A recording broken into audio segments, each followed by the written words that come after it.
Hey, this Pastor Snyder here on Wednesday in my work clothes. Got my motorcycle helmet behind me. But I just wanted to take a few minutes on live and make a quick comment about what's going on in D.C.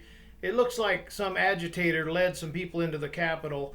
And, maybe it had the benefit of shutting down the meeting, and maybe we'll get our 10 days for the legislatures anyway. But it really looks bad. And I just want to emphasize the principle of single, I'm going to say male leadership. It can be a female. God's used the female in the past, but single male leadership. In the absence of James Dobson or Mike Huckabee or somebody coming out and saying, I've got my generals and I've got my sergeants and they're deployed and they know the objective, and Huckabee's on TV saying we're not going to leave until we get a fair hearing of the evidence and let the legislature decide.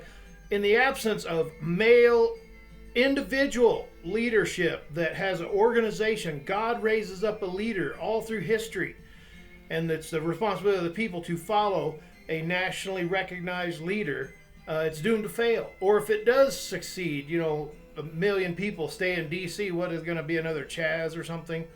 So don't get too worried about what's going on in D.C. other than the fact that it makes us real patriots look bad. And just a quick shout out to the Freedom Protectors.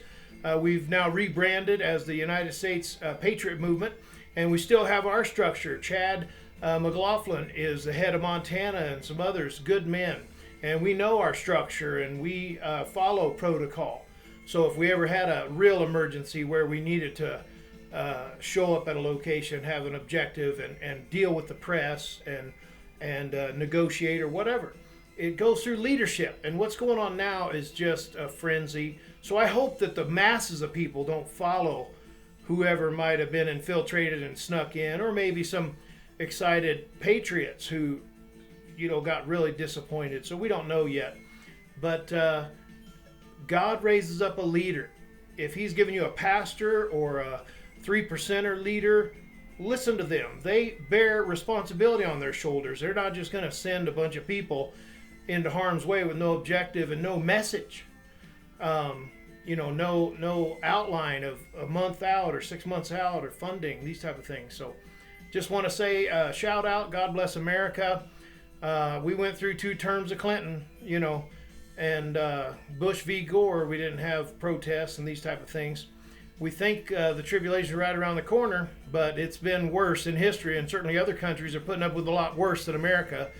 So we can't gauge our lack of liberties in America and say, the tribulation is about to happen.